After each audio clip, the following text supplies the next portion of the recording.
हरे कृष्णा। सभी को गोवर्धन की हार्दिक शुभकामनाएं। हिंदू धर्म में गोवर्धन पूजा का अत्यंत विशेष महत्व है।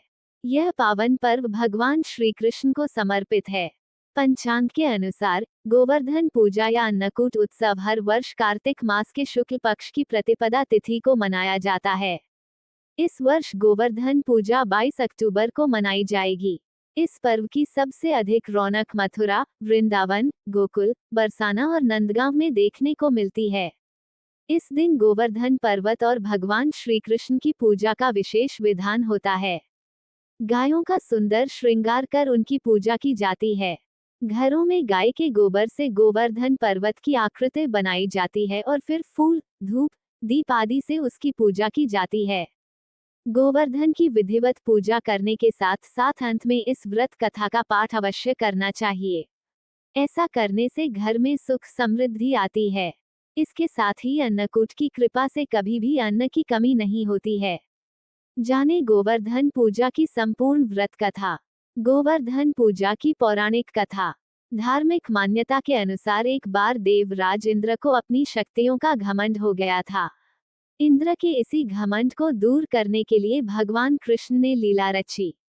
एक बार गोकुल में सभी लोग तरह तरह के पकवान बना रहे थे और हर्षोल्लास के साथ नृत्य संगीत कर रहे थे। ये देखकर भगवान कृष्ण ने अपनी मां यशोदा जी से पूछा कि आप लोग किस उत्सव की तैयारी कर रहे हैं।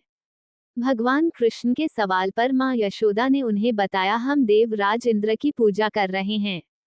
तब भगवान कृष्ण ने उनसे पूछा कि हम उनकी पूजा क्यों करते हैं।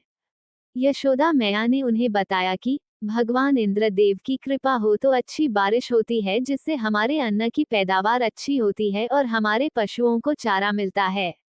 माता की बात सुनकर भगवान कृष्ण ने कहा कि अगर हमें गोवर्धन पर्वत की पूजा करनी चाहिए, क्योंकि हमारी गाय तो वहीं चारा चरती हैं और वहां लगे पेड़ पौधों की वजह से ही बारिश होती है। भगवान कृष्ण की बात मानकर गोकुलवासी गोवर्धन पर्वत की पूजा करने लगे। ये सब देखकर इंद्रदेव क्रोधित हो गए और उन्होंने इसे अपना अपमान समझा और ब्रज के लोगों से बदला लेने के लिए मूसलाधार बारिश शुरू कर दी। बारिश इतनी विनाशकारी थी कि गोकुलवासी घबरा गए। तब भगवान कृष्ण ने गोवर्धन पर्वत को अपनी उंगली पर उठाया और सभी लोग इसके नीचे आकर खड़े हो गए। भगवान इंद्र ने 7 दिनों तक लगातार बारिश की और 7 दिनों तक भगवान कृष्ण ने इस पर्वत को उठाए रखा। भगवान कृष्ण ने एक भी गोकुलवासी और जानवरों को नुकसान नहीं पहुंचने दिया, न ही बारिश में भीगने दिया। तब भगवान इंद्र को एहसास हुआ कि उनसे मुकाबला कोई साधारण मनुष्य तो नहीं कर सकता है।